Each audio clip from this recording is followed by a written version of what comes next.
Have you ever wondered how a company ends up selling their stock on the New York Stock Exchange or NASDAQ? All of those companies used to be private, but decided to go public with the purpose of raising capital to grow their business. In order to go public, a company must demonstrate strong business fundamentals and profitability.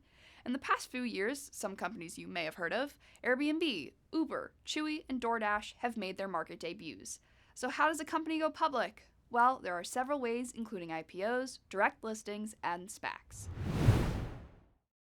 Probably the best known method for going public is through an initial public offering, or IPO. A company hires an underwriter, such as Goldman Sachs or JP Morgan, or a group of investment banks to help them sell shares.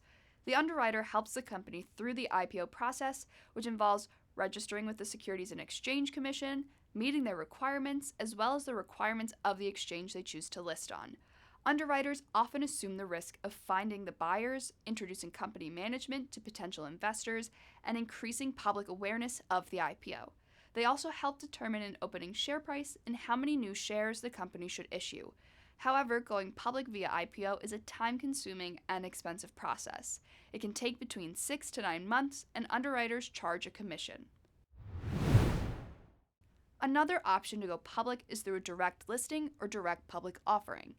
Direct listings vary from IPOs in several ways. Instead of using underwriters, a company works with financial advisors, which saves the company money but leaves them without the safeguards ensured during an IPO. Additionally, no new shares are created.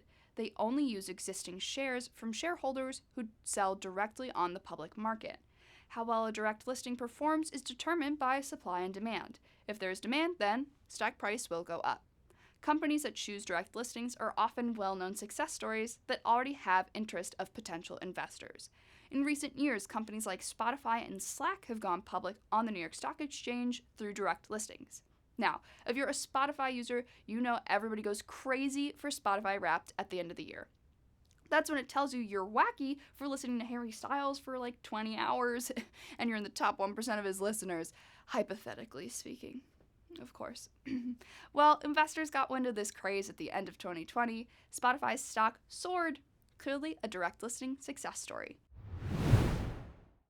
Now, although SPACs are not a new method of going public, they have become very popular lately. SPAC stands for Special Purpose Acquisition Company, which is a corporation, but one that has no commercial operations, doesn't make products or sell services.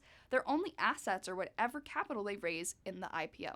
It sounds a little sketchy, but a SPAC is formed for the sole purpose of raising money through an IPO to then later acquire an existing company. Often, SPACs are created and run by well-known Wall Street professionals, CEOs, hedge fund managers, or sometimes celebrities. When a SPAC first goes public, investors don't know what company they may eventually own shares in. However, SPACs typically go public with a particular industry or sector in mind. Sometimes they even have a specific company they're targeting, but they cannot disclose that. These blank check companies have 2 years to complete a merger, or they must return funds to investors. Unlike IPOs, a SPAC acquisition can happen in just a few months. In 2020, close to 200 companies went public via SPAC. Some notable names include DraftKings and Virgin Galactic.